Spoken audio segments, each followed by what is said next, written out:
આપણા રોજના કામો, આપણા મિત્રો કે કોઈ વ્યક્તિઓને જણાવીએ છીએ ત્યારે તે કાર્યો આપણે સમયના આધારે બતાવીએ છીએ, બરાબર ને? હા ટીચર. તો ચાલો બાળમિત્રો, આજે આપણે સંસ્કૃત ભાષામાં સમય વિશે માહિતી મેળવીએ. ત્યારબાદ રોજની દિનચર્યા એટલે કે રોજની ક્રિયા વિશે જોઈશું અને સમજીશું. બાળમિત્રો, સૌપ્રથમ આપણે સંસ્કૃત ભાષામાં સમય વિશે થોડી માહિતી મેળવીએ. જુઓ બાળમિત્રો, એષા કા અસ્તિ, આ શું છે?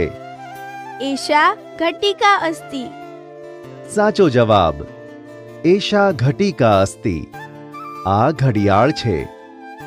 જુઓ બાળમિત્રો, એષા ઘટિકા કહ સમયઃ અસ્તિ, આ ઘડિયાળમાં કેટલો સમય થયો છે? एषा घटिका सार्धद्विवादनं समयः अस्ति. बराबर, एषा घटिका सार्धद्विवादनं समयः अस्ति, આ ઘડિયાળમાં 2:30 સમય થયો છે. હવે જુઓ, એષા ઘટિકા કહ સમયઃ અસ્તિ, એષા ઘટિકા ચતુર્વાદનમ સમયઃ અસ્તિ. સાચો જવાબ છે, એષા ઘટિકા ચતુર્વાદનમ સમયઃ અસ્તિ, આ ઘડિયાળમાં 4 વાગ્યાનો સમય થયો છે. જુઓ બાળમિત્રો, એષા ઘટિકા કહ સમયઃ અસ્તિ, एषा घटिका सपाद अष्टवादनं समयः अस्ति. સરસ, એષા ઘટિકા સપાદ અષ્ટવાદનમ સમયઃ અસ્તિ, આ ઘડિયાળમાં 8:15 વાગ્યાનો સમય થયો છે. જુઓ, એષા ઘટિકા કહ સમયઃ અસ્તિ, એષા ઘટિકા સાર્ધત્રિવાદનમ સમયઃ અસ્તિ. સાચો જવાબ છે, એષા ઘટિકા સાર્ધત્રિવાદનમ સમયઃ અસ્તિ. જુઓ, એષા ઘટિકા કહ સમયઃ અસ્તિ, एषा घटिका पादोननववादनं समयः अस्ति. અરે વાહ, ખૂબ સરસ. એષા ઘટિકા પાદોનનવવાદનમ સમયઃ અસ્તિ, આ ઘડિયાળમાં 8:45 વાગ્યાનો સમય થયો છે. ચાલો બાળમિત્રો, આપણે સંસ્કૃત ભાષામાં સમય વિશે વધુ માહિતી મેળવીએ. જુઓ બાળમિત્રો, અહીં 4 ઘડિયાળોમાં અલગ અલગ સમય બતાવવામાં આવ્યા છે. આપણે તે જોઈએ અને સમજીએ. બાળમિત્રો, સંસ્કૃત ભાષામાં વધારે માટે અધિક અને ઓછું માટે ઉન શબ્દનો ઉપયોગ થાય છે. પ્રથમ ઘડિયાળમાં કલાક કાંટો 6 પર અને મિનિટ કાંટો 1 પર છે, એટલે 6 વાગ્યા ને 5 મિનિટ વધારે થઈ છે. આથી પ્રથમ ઘડિયાળમાં 6 વાગ્યા ને 5 મિનિટ વધારે થઈ છે, એટલે સંસ્કૃત ભાષામાં તેને પંચાધિક ષડવાદનમ કહેવાય. ચાલો હવે બીજી ઘડિયાળ જોઈએ. આ ઘડિયાળમાં કલાક કાંટો 11 પર અને મિનિટ કાંટો 2 પર છે, એટલે 11 વાગ્યા ને 10 મિનિટ વધારે થઈ કહેવાય. સંસ્કૃત ભાષામાં દશાધિક એકાદશ વાદનમ કહેવાય. હવે ત્રીજી ઘડિયાળ જોઈએ અને સમજીએ. આ ઘડિયાળમાં કલાક કાંટો 8 પર અને મિનિટ કાંટો 11 પર છે, એટલે કે 7 વાગ્યા ને 55 મિનિટનો સમય થયો છે. તેથી સંસ્કૃત ભાષામાં પંચોન અષ્ટવાદનમ કહેવાય. જુઓ હવે ચોથી ઘડિયાળ. બાળમિત્રો, આ ઘડિયાળમાં કલાક કાંટો 7 પર અને મિનિટ કાંટો 10 પર છે, એટલે કે 7 વાગ્યામાં 10 મિનિટ ઓછી છે. તેથી સંસ્કૃત ભાષામાં દશોન સપ્તવાદનમ કહેવાય. બાળમિત્રો, સમજ પડી ને? હા ટીચર. બાળમિત્રો, આ પ્રમાણે સંસ્કૃત ભાષામાં ઘડિયાળનો સમય વધારે કે ઓછી મિનિટમાં દર્શાવી શકાય છે. ચાલો હું તમને ઘડિયાળ બતાવી સમય વિશે પ્રશ્નો પૂછું. તમારે તેના જવાબો સંસ્કૃત ભાષામાં આપવાના છે. हाँ टीचर. જુઓ, એષા ઘટિકા કહ સમયઃ અસ્તિ. આ ઘડિયાળમાં કેટલો સમય થયો છે? टीचर, एषा घटिका 85 समयः अस्ति. સાચો જવાબ છે. આ ઘડિયાળમાં 7 વાગ્યા ને 55 મિનિટનો સમય થયો છે. એટલે કે 8 વાગવામાં 5 મિનિટ ઓછી છે. તેથી એષા ઘટિકા 85 સમયઃ અસ્તિ.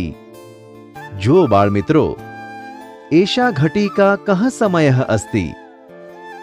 एषा घटिका 10:11 अस्ति. ખૂબ સરસ. એષા ઘટિકા 10:11 અસ્તિ.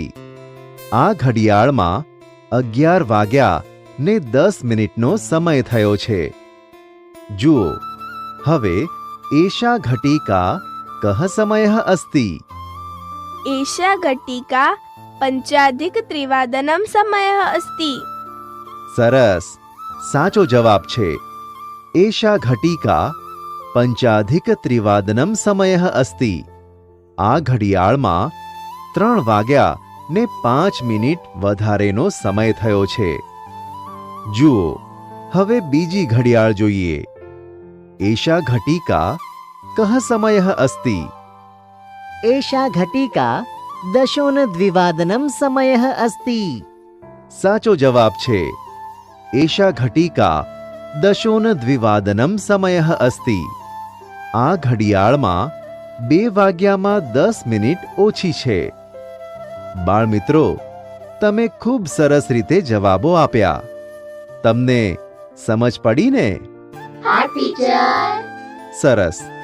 તો ચાલો બાળમિત્રો, હવે આપણે દૈનિક કાર્ય એટલે કે આખા દિવસ દરમિયાન આપણે જે કાર્યો કરીએ છીએ તે કાર્યોને સમયના આધારે કેવી રીતે સંસ્કૃત ભાષામાં વર્ણવી શકાય તે જોઈએ અને સમજીએ. મમ દિનચર્યા. અહમ પ્રતિદિનમ 6 વાદને ઉત્તિષ્ઠામિ. હું દરરોજ 6 વાગે ઉઠું છું. 6 વાદનતઃ 6:30 વાદન પર્યંતમ દંતધાવનમ સ્નાનમ ચ કરોમિ. 6 વાગ્યાથી 6:30 વાગ્યા સુધી દાંતણ અને સ્નાન કરું છું. 6:30 વાદનતઃ 7 વાદન પર્યંતમ યોગાસનમ કરોમિ. 6:30 વાગ્યાથી 7 વાગ્યા સુધી યોગાસન કરું છું. તદનંતરમ દુગ્ધમ પીબામિ અલ્પાહારમ ચ કરોમિ.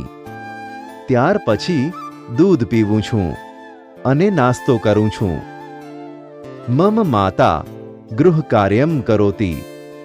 મારી માતા ઘરકામ કરે છે. અહમ તામ સહાયમ કરોમિ. હું તેની સહાય કરું છું. 9 વાદનતઃ 10 વાદન પર્યંતમ અધ્યયનમ કરોમિ. 9 વાગ્યાથી 10 વાગ્યા સુધી અભ્યાસ કરું છું. 11:30 વાદને ભોજનમ કરોમિ. 11:30 વાગે ભોજન કરું છું. 12:15 વાદને વિદ્યાલયમ ગચ્છામિ. 12:15 વાગે શાળાએ જાઉં છું. તત્ર અહમ વિવિધાન વિષયાન પઠામિ. ત્યાં હું વિવિધ વિષયો ભણું છું. સાયં 6 વાદને અહમ ગૃહમ આગચ્છામિ. સાંજે 6 વાગે હું ઘરે આવું છું.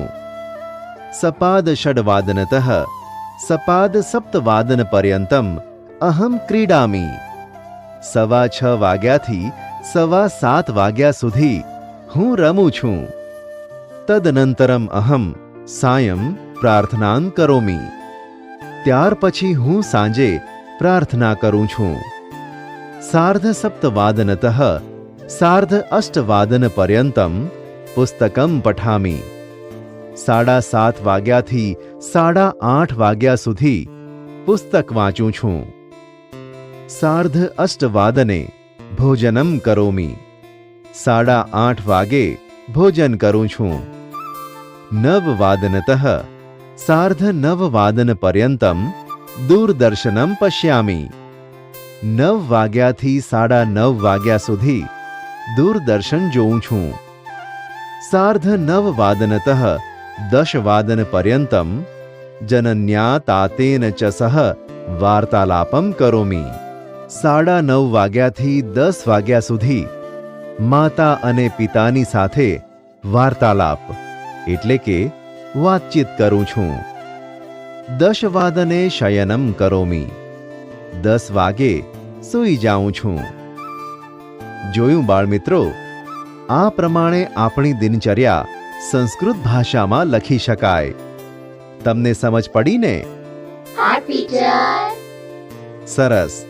તો ચાલો બાળમિત્રો, તમે પણ તમારી નોટબુકમાં આખા દિવસ દરમિયાનની ક્રિયાઓ વિશે સંસ્કૃત ભાષામાં દિનચર્યા લખી લાવજો અને વર્ગખંડમાં બધા વિદ્યાર્થીઓને સંભળાવજો.